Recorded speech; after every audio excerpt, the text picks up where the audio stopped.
అందరు మిత్రులు నీలా ఉండరు కదా అన్నాడు ఇక్కడ. అంటే సుగ్రీవుడికి మిత్రుడిగా మంచి మార్కులు వేశాడు, తమ్ముడుగా పెద్ద మార్కులు వేయలేదు ఆయనకి. ఇక్కడ రామాయణంలో మనం పరిశీలించవలసింది, రామాయణంలో అన్నదమ్ములు అని మనం పరిశీలిస్తే ముగ్గురు కనబడతారు అన్నదమ్ములు.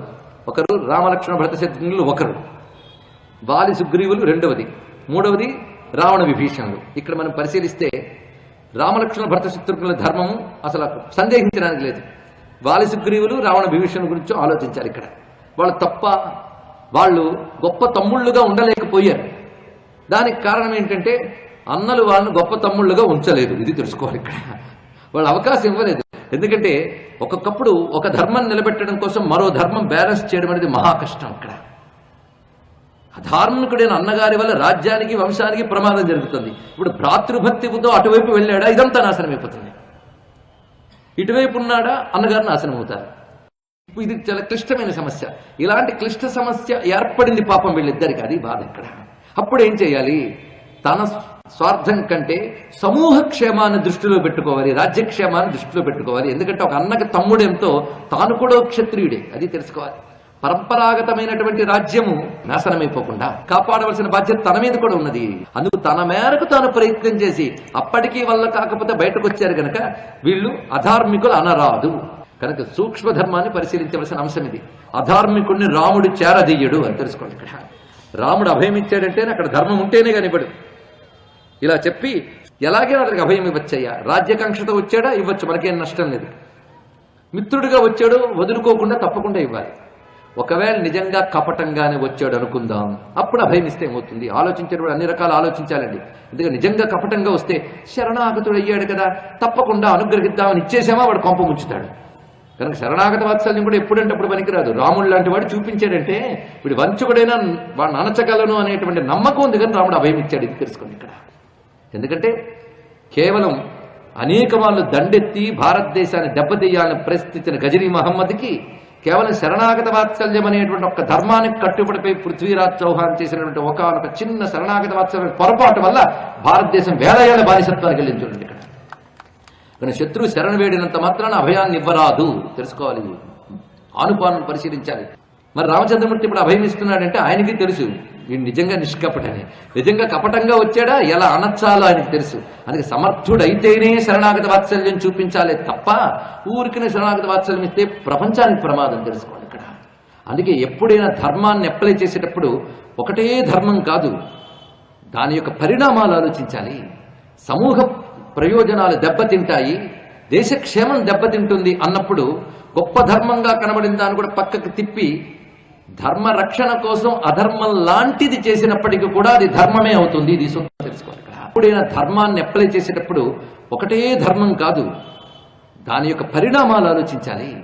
సమూహ ప్రయోజనాలు దెబ్బతింటాయి, దేశక్షేమం దెబ్బతింటుంది అన్నప్పుడు గొప్ప ధర్మంగా కనబడిన దాన్ని కూడా పక్కకు తిప్పి ధర్మ రక్షణ కోసం అధర్మం లాంటిది చేసినప్పటికీ కూడా అది ధర్మమే అవుతుంది. ఇది తెలుసుకోవాలి. ఇది భారతం అర్థం చేసుకోవడానికి పనికొస్తుంది. ఇప్పుడు చెప్పట్లేదు, ఇవి సూక్ష్మాలు చాలా ఉంటాయి. మొత్తానికి రామచంద్రమూర్తి చెప్తున్నాడు, ఒకవేళ దుష్టుడే అనుకుందాం, కపటంతోనే వచ్చాడు, రాక్షసుల తరపు మనిషి మనలో చేరాడు. హనుమంతుడు చెప్పినట్టు మన దగ్గర ఏ వేషాలు వేసినా చెల్లవు. ఒకవేళ దూరినా వాడు మనల్ని ఏమీ చెయ్యలేడు, మనల్ని వంచలేడు. అటువంటి విశ్వాసాన్ని స్వామి ప్రకటిస్తున్నాడు. ఎందుకంటే ఓ సుగ్రీవా నేను చెప్తున్నాను విను, పిశాచాలు గాని, దానవులు గాని, యక్షులు గాని, గంధర్వులు గాని ఎవరైనా సరే మాయ నా ముందు చూపించలేరు. నా ముందు ఎవరు మాయా చెల్లవు.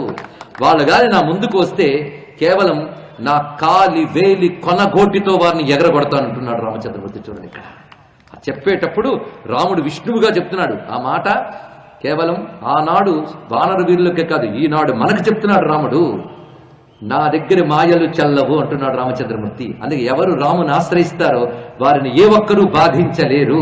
ఎందుకంటే రాముడున్న చోట మాయలు చల్లవు. ఇది తెలుసుకోవాలి ఇక్కడ. అందుకే తక్కువేమి మనకు రాముండొక్కడుండు వరకు ప్రక్కతోడుగా భగవంతుడు మును చక్రధారి అయి చెంతనుండగా. రాముడున్న చోట మాయలు చల్లవు, ఎటువంటి కపట వచ్చినా ఎగరగొట్టగలడు రామచంద్రమూర్తి. అది ప్రకటిస్తున్నాడు. ఈ మాట అక్కడికి వెళుతుంది. ఇప్పుడు ఒకవేళ కపటంగా వచ్చావా దెబ్బతింటావు జాగ్రత్త అని హెచ్చరిక వెళుతుంది. అంతేకాదు చిట్ట చివరికి రామునిలో విష్ణుత్వం ఎంత ప్రకటింపబడుతోందంటే అత్యద్భుతమైన మాట చెప్తున్నాడు ఇక్కడ. ఈ మాట భక్తులు దీన్ని రామచంద్రమూర్తి నోట పలికినటువంటి అభయవాక్యంగా భావిస్తారు. మనందరికీ రామచంద్రమూర్తి చెప్తున్న అత్యద్భుతమైన వచనం ఇది. సకృదేవ ప్రపన్నాయ తవాస్మీతి చ యాచతే అభయం సర్వభూతేభ్యో దదామి ఏతద్వ్రతం మమ. అత్యద్భుతమైన మాట చెప్పాడండి ఇక్కడ. ఈ ఒక్క శ్లోకము మహావజ్రం లాంటి శ్లోకం ఇక్కడ కనబడుతుంది. సకృదేవ ప్రపన్నాయ.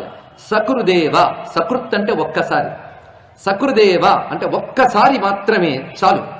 ప్రపన్నాయ ఒక్కసారి నాకు ప్రపన్నుడైతే, ప్రపన్నుడైతే అంటే శరణు వేడితే, ఒక్కసారి రామా నువ్వే దిక్కు అని శరణు వేడితే వాడిని నేను తప్పకుండా రక్షిస్తాను.